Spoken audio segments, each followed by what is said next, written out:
क्या कहा, अगर उससे ज्यादा करोगे तो तुम काल को चुनौती दोगे, तुमको सेवा का अवसर दिया गया है, इतना काम तुमको करना है। जो भी गुरु के सानिध्य में गया, गुरु ने उनको ये बताया कि तुमको इतना काम करना है। यहां जितने लोग बैठे हो, बताओ तुमको नहीं बताया? जो गुरु महाराज के पास नहीं पहुंचते हैं, आश्रम आते हैं, उनको भी ये बताया जाता है कि तुमको इतना काम करना है, इससे ज्यादा नहीं। अरे जो नामदानी नहीं है और आश्रम में आते जाते हैं, तो उनसे भी कहा जाता है कि आपको गुरु के नाम से एक माला शाम को, एक माला सुबह को, इतना काम गुरु महाराज को अंतर में याद करो, उनके नाम की एक माला करो, उनकी दया तुम पर जरूर उतरेगी।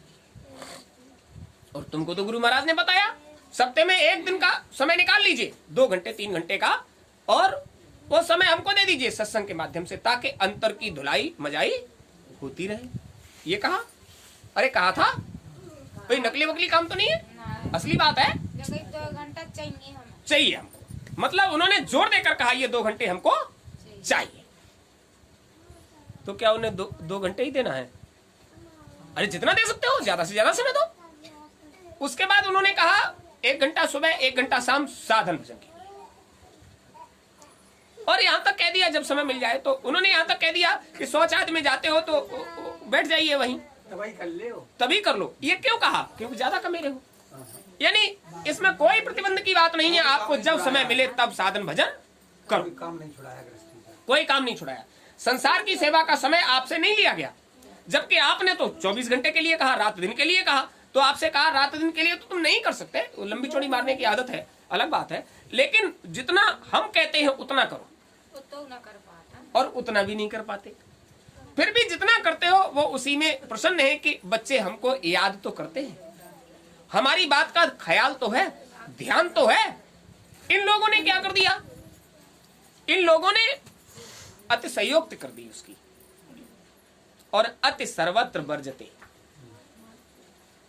अति साधन भजन में करिए, संसारी प्रसार में अति मत करिए। साधन भजन में करो अति, तो तुम्हें उसका लाभ मिलेगा।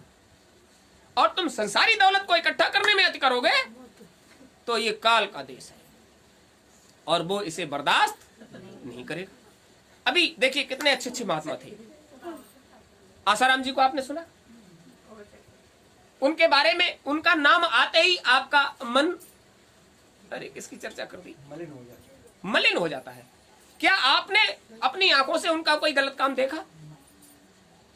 केवल संसार के प्रचार की वजह से ही मलिन हो जाता है। उनकी ये चर्चाएं होने से पहले भीड़ें संभाले नहीं संभलती थी। चलो आपने देखा, गुरु महाराज के दरबार आए थे तो उन्होंने कहा बच्चा चलो ऐसे ठीक है, दर्शन तो नहीं दिया उन्हें, तो आप समझ लीजिए क्या बात थी। दर्शन नहीं हुआ उनको, हम लोग थे वहां, दर्शन नहीं हुआ और वो चले गए। आज उनको अवसर दिया गया कि तमाम संसारी व्याधाओं से एकांत तुमको देते हैं, जाओ उस एकांत में बैठकर अपनी की हुई भूलों का प्रायश्चित कर लीजिए। इससे भी अच्छा कोई अवसर मिलेगा? संसार की सारी व्याधाओं से एक एकांत में वहां, अरे जेल की सलाखों के पीछे हो तो वहां क्या तुमको भैंस को चारा डालना है? संगत को संभालना है। महात्मा संसार छोड़कर कंदराओं में बैठकर साधन भजन करते थे, वो तो उनके लिए जेल हो गई एकांत।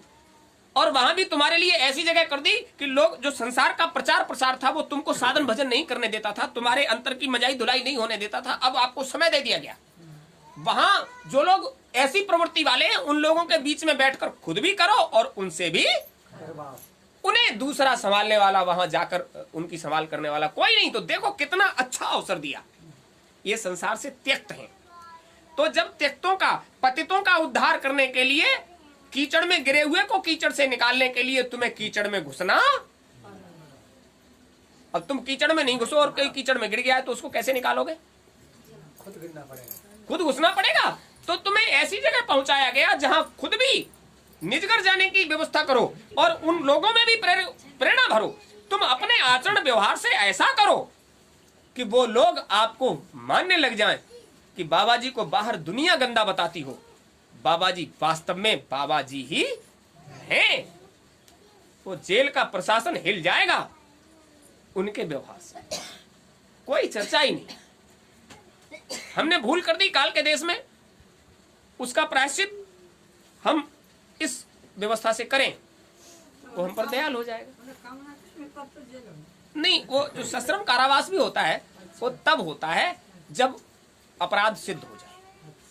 अपराध सिद्ध होने के बाद जो समय दिया जाता है,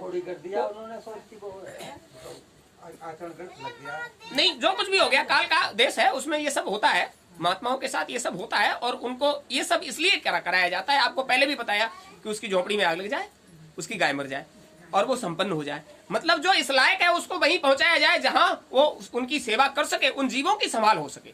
तो पहुंचाया तो इसलिए था, लेकिन तुम तो काल के दायरे से निकल ही नहीं पाए, जो वहां उनकी संभाल करो और अपनी भी संभाल करो, और जो भी जाए उसके सामने रोने लग जाओ, हमारे साथ गलत हो रहा है। अरे गलत क्या हो रहा है? कुछ भी गलत नहीं। संसार में जब तक ये लोथ है तब तक इसके साथ जो प्रारब्ध जुड़ गया है उसको भोगना ही पड़ेगा। तुमको क्या सजा मिली है? भीष्म पितामह को मिली थी सजा, तो जो 6 महीने तक बाणों की सैया पर लटके रहे, और सबने देखा। 8वें वसु के अवतारी और भगवान के सामने रहने वाले इतने बड़े भक्त, और उनको ये सजा। तो जो पातक काया से होई, बिन भोगे छूटे न। अभी कहने लग जाओगे रामपाल जी, अरे रामपाल जी महात्मा थे, उनको लोग मानते थे, उनको अवसर दिया गया। इधर नहीं, इधर तो संभाल करने वाले मिल जाएंगे, उधर तुम्हें संभाल करने वाले नहीं मिलेंगे। इसलिए इधर से उधर जाओ और अपने आप को सिद्ध करो, अपने आप को प्रस्तुत करो संसार के सामने। हम जो थे वही हैं। संसार गलत हो सकता है, महात्मा कभी गलत सिद्ध करके दिखाइए, वहां सिद्ध करके दिखाइए। जेल के अंदर जहां हो वहां उन जीवों को संभाल करने वाला कोई नहीं था, वहां महात्मा की जरूरत थी, तो तुमको वहां पहुंचाया काल ने। चलो अगर करते हो तो यहां करके दिखाओ।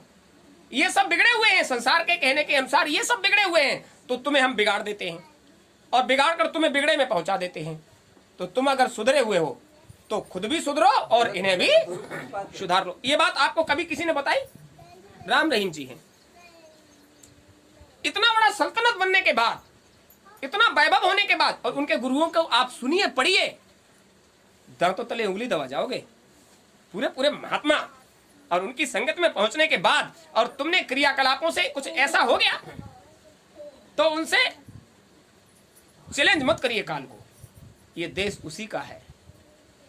मन माया के पद 3 छुड़ा, चौथे का भेद बताते हैं। और तुम मन माया के तीनों पदों में ऐसे रमण गए कि चौथे तक जाने के लिए आडंबर बना लिया, खुद ही परमात्मा बन गए। कबीर में हूँ, तो आप समझ लीजिए, यहाँ तो सेवादार जो बना उसका कभी किसी ने कुछ नहीं बिगाड़ पाया, और लंबतदार जो बना उसके पास कुछ भी बचा। तो ये देखिए वो, और जो लोग वहां पहुंच भी गए हैं तो उनका काम क्या वहां बंद हो जाना चाहिए? लेकिन उसके अंदर होते ही उन्होंने सारे क्रियाकलाप कछुए के पैरों की तरह सिमटाव कर लिया। अरे जब प्रसारित करने का समय था तब कर लिया सिमटाव, और जब सिमटाव का समय था तब पसारा फैलाए फिर रहे थे। तो इस संसार का वैभव जोड़ने के लिए आप लोग तो 25 सालों से संगत से जुड़े हो, 20-25 साल तो हो ही गए, और वहां चंद दिनों में बड़े बड़े साम्राज्य बनकर तैयार हो गए। थोड़े दिनों में, थोड़े ही 10-5 साल में ही वो वैभव देखकर आप ताज्जुब करोगे। कारण क्या था? इसको तिजारत बना दिया, धन कमाने का जरिया बना दिया। और जो भी इस दिशा में निकलेगा, संसार का ये कायदा है कि उसकी दृष्टि उसके आंतरिक धन पर नहीं जाएगी, उसके बाहरी धन पर ही जाती है। गुरु महाराज के आश्रम की 5 ईंटें रखी गई नींव की, और बस्तियों में चर्चा होने लगा। अब पैदा करने का एक नया आडंबर रचा जा रहा है। अब तो हो गया होगा पैदा, 5 साल हो गए तो बहुत पैदा हो गया होगा। वैसे सही पूछा जाए उन बस्ती में चर्चा करने वालों से कि आप ये बताइए, वहां साल में 7 कार्यक्रम हो जाते हैं, उन 7 कार्यक्रमों में कुछ तो खर्च होता होगा। उन 7 कार्यक्रमों के बराबर तुम्हारी पूरी बस्ती साल में 1 कार्यक्रम कर पाती है? भागवत होती कैसा हो चुकी वो कई साल हो, मतलब जो भी हो गया, उसमें भी जब सहयोग करते थे, भागदौड़ करते थे, रात दिन मेहनत करते थे, तभी तो कराते थे। और जिन कामों को छोड़कर चले आए हैं, गुरु महाराज ने इधर सिमटाव कर दिया है, उसके बाद वो देखिए सारे काम अपने आप ही सिमटाव। लास्ट श्याम बाबू की भाई थी है। उसके बाद आप अनुमान लगाइए, उधर से सिमटाव हो गया तो क्या हुआ, यहां तो सोच भी नहीं पाते कि कल क्या होगा। यहां तो कार्यक्रम हो जाता है, और यहां तो रोज ही होता है, यहां तो हर पल होता है, प्रेमियों का आवागमन रहता है, मालिक की चर्चा होती है। और वर्ष में 1 बार 2 बार होता था, और यहां वर्ष में अब 7 बार। उनसे ये पूछा जाए जो ये चर्चा करते थे, गुरु महाराज का दरबार वहां बना हुआ है, तुम्हारे दरवाजे पर कोई कापी रजिस्टर झोली झंडा बोरा लेकर आया कुछ लेने के लिए? आवाज नहीं आएगी। हाँ, इतना जरूर है कि जब इधर कुछ होता है तो जो लोग इस तरह की चर्चा करने वाले थे, वो पहले बच्चों से कहते हैं तुम चलो, तुम चलो, और बच्चों के पीछे से खुद आ जाएंगे, और उनके पीछे से और भी लोग आ जाएंगे, और खाएंगे, और एक एक के हाथ में 1-1 2-2 थैली बांध के भी ले जाएंगे। लेकिन उस वक्त आप उनसे पूछो ये सब क्या हो रहा है, तो बोलेंगे नहीं। और खाने के बाद भी जब चर्चा करोगे तो उनमें से कुछ न कुछ तो बातें ऐसी निकल कर आएंगी।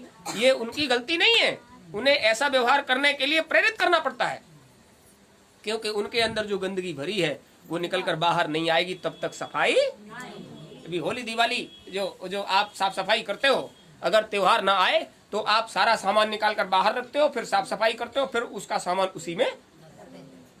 तो ये त्योहार से हैं, अगर उनके अंदर की गंदगी बाहर नहीं निकलेगी तो उजले नहीं होंगे। तो आप खूब समझ लीजिए, अब जो समय आपको दिया गया है उसका आप भूल